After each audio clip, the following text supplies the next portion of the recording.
कहानी की शुरुआत में कुछ लोगों को दिखाया जाता है जो एक कमरे में बंद होते हैं, जिन्हें कोई बेहोश करके यहाँ छोड़ गया होता है। और वो लोग एक दूसरे से बिल्कुल अजनबी होते हैं, लेकिन वहाँ कुछ हथियार पड़े होते हैं जिन्हें वो लोग एक एक करके उठा लेते हैं। और एलिस नाम की लड़की को वहाँ एक गन मिलती है जिन्हें वो उन लोगों की तरफ करती है, क्योंकि वो सब उसके लिए अनजान होते हैं। और उसे शक होता है वो सब लोग मिले हुए हैं, लेकिन वो लोग एक दूसरे को बिल्कुल भी नहीं जानते, इसलिए वो सब एक दूसरे के पास भी नहीं जाते।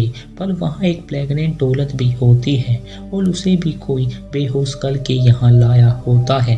तभी वो एक लड़की को देखते हैं जो एक डॉक्टर होती है और वो ही उन्हें यहाँ लेकर आई होती है, क्योंकि वो उन लोगों पर एक्सपेरिमेंट करना चाहती है। लेकिन वो लोग उस लड़की से उन्हें यहाँ से बाहर निकालने को कहते हैं, पर वो लड़की बोलती है अगर तुम लोगों को यहाँ से बाहर जाना है तो तुम लोगों को टेस्ट में पास होना होगा। तभी लिचर्ड नाम का आदमी अपनी वाइफ को देखता है जो एक दूसरे कमरे में होती है, पर वो लड़की बोलती है अगर तुम अपनी वाइफ को बचाना चाहते हो तुम्हें उनमें से किसी को मारना होगा, तभी तुम अपनी वाइफ को बचा सकते हो और यहाँ से निकल सकते हो। जिसके बाद टाइमर स्टार्ट हो जाता है। ये देखकर लिचर्ड परेशान हो जाता है, क्योंकि वो यहाँ किसी को मारना नहीं चाहता। और वो लोग भी लिचर्ड को समझाते हैं ये सब सच नहीं हो सकता। पर जब टाइमर खत्म होता है उस कमरे में अंधेरा हो जाता है, और जब लाइट वापस आती है उन लोगों के हाथ में हथियार होते हैं, क्योंकि उन्हें लगता है लिचर्ड अपनी पत्नी को बचाने के लिए उनमें से किसी को मार देगा, लेकिन वो ऐसा नहीं करता। ये देखकर वो डॉक्टर लिचर्ड की वाइफ को मार देती है, क्योंकि वो एक्सपेरिमेंट में फेल हो जाता है। और लिचर्ड भी अपनी पत्नी को मरा देखकर सदमे में चला जाता है। जिसके बाद एलिस वहाँ अपनी बहन को देखती है और वो लड़की एलिस के साथ वो एक्सपेरिमेंट करती है, क्योंकि वो देखना चाहती है क्या एलिस अपनी बहन को बचाने के लिए उनमें से किसी को मार सकती है या नहीं।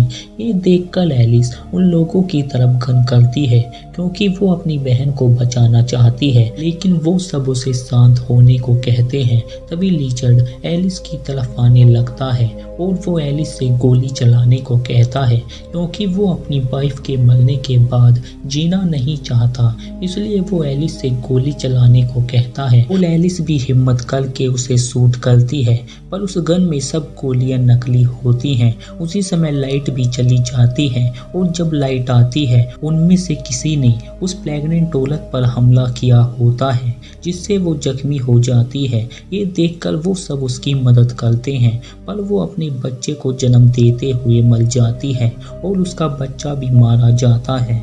जिसके बाद वो लड़की कहती है तुम्हें लाइट आने से पहले किसी को मारना था, पर वो औरत उसके बाद भी जिंदा होती है, इसलिए एलिस भी एक्सपेरिमेंट में फेल हो जाती है और वो लड़की उसकी बहन को उसकी आंखों के सामने मार देती है। उसके बाद ओलिविया वहाँ अपनी गर्लफ्रेंड एना को देखती है जो उससे बात करती है और उससे मदद मांगती है, जिससे ओलिविया उन लोगों में से किसी को मारने की सोचती है ताकि वो एना को बचा सके। इससे वो लिचर्ड के पास जाती है और उसे अपना हथियार देती है और उससे कहती है कि वो अपने आप को मार दे, क्योंकि लिचर्ड अपनी वाइफ के मरने के बाद काफ़ी दुखी होता है और अब वो जिंदा रहना नहीं चाहता। इसलिए लिचर्ड अपने हाथों की नसों को काट देता है, जिससे वो मारा जाता है। लेकिन वो लड़की ओलिविया से कहती है तुम्हें अपने हाथों से किसी को मारना होगा, तभी तुम अपनी गर्लफ्रेंड को बचा सकती हो। ये सुनकर ओलिविया जैक की तरफ आने लगती है, क्योंकि वो एना को बचाने के लिए किसी को भी मार सकती है। जिससे ओलिविया अपने कपड़ों को उतारने लगती है और जैक को अपने पास आने को कहती है, क्योंकि वो उसे मारना चाहती है। अभी वो जैक पर हमला करती है और उस कमरे में अंधेरा हो जाता है, लेकिन जैक उसके हाथ को पकड़ लेता है। और जब लाइट आती है जैक ने ओलिविया को मार दिया होता है, क्योंकि उसने अपने आप को बचाने के लिए ये किया होता है।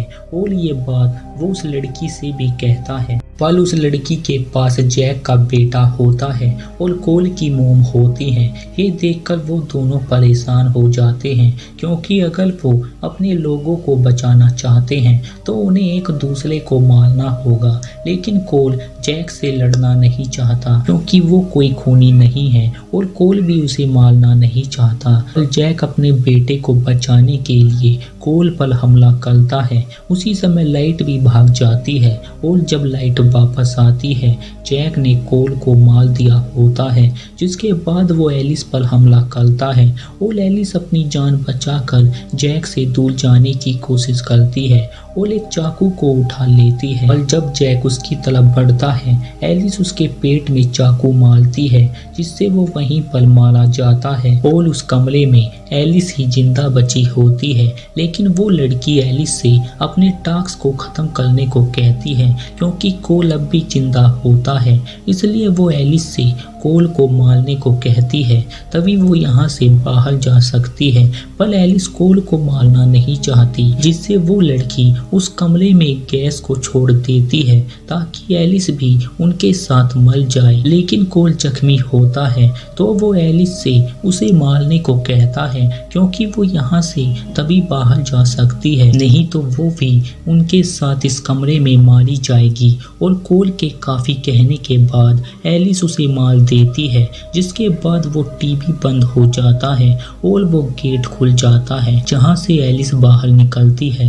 लेकिन जब एलिस आगे बढ़ती है, वहाँ एक और कमरा होता है जहाँ और भी लोग होते हैं, क्योंकि वो एक्सपेरिमेंट अभी खत्म नहीं हुआ होता और वो लोग अपने अपने हथियारों को उठा लेते हैं। ये देखकर एलिस रोने लगती है। इसी के साथ ये मूवी यहीं पर एंड हो जाती है। उम्मीद करते हैं आपको ये एक्सप्लेनेशन अच्छा लगा होगा।